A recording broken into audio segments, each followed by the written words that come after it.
নমস্কার বন্ধুরা, একটি নতুন ভিডিওতে আপনাদের স্বাগত জানাই।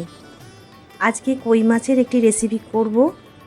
তবে আজকে কই মাছে দিয়ে তেল কই বানাবো না। কই মাছ আর আলু দিয়ে মা যেমন ছোটোবেলায় একটা ঝোল বানাতো, খুব ভালো লাগতো খেতে, ঠিক সেরকমভাবেই করব। একটু আমার নিজের মতন করে রান্নাটা করব। প্রথমে কই মাছগুলো ভালো করে ভেজে নিয়েছি।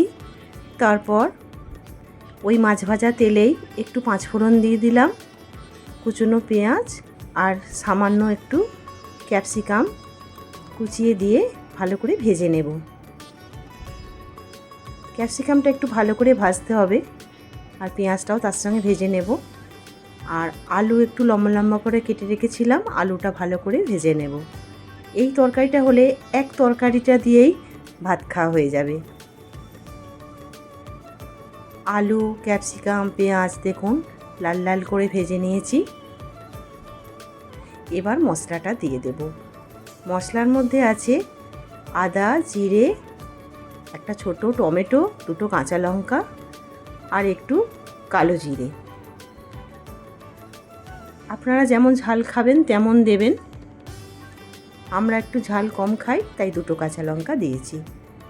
মশলা ধোয়া জলটা দিয়েছি, দিয়ে ঢেকে দেব। আলুটা এর মধ্যে একটু সিদ্ধ হয়ে যাবে। এবার 1 চামচ কাশ্মীরি লঙ্কা গুঁড়ো, হলুদ গুঁড়ো, পরিমাণ মতো লবণ আর সামান্য একটু চিনি দিয়ে ভালো করে আলুর সঙ্গে কষিয়ে নেব মশলাটা। মশলা আলু খুব ভালোভাবে কষানো হয়ে গেছে, দেখুন তেল ছেড়ে দিচ্ছে। এবার জল দিয়ে দেব। বাহ, খুব সুন্দর একটা গন্ধ উঠেছে।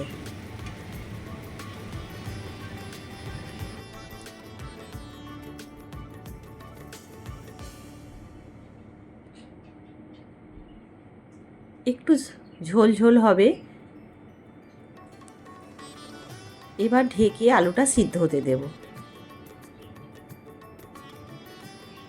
7-8 মিনিট পর দেখলাম আলুটা সিদ্ধ হয়ে গেছে।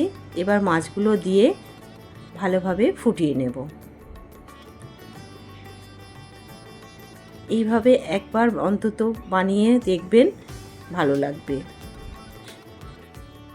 সম্পূর্ণ রেসিপিটা আপনাদের যদি ভালো লেগে থাকে আপনারা কমেন্টে অবশ্যই জানাবেন।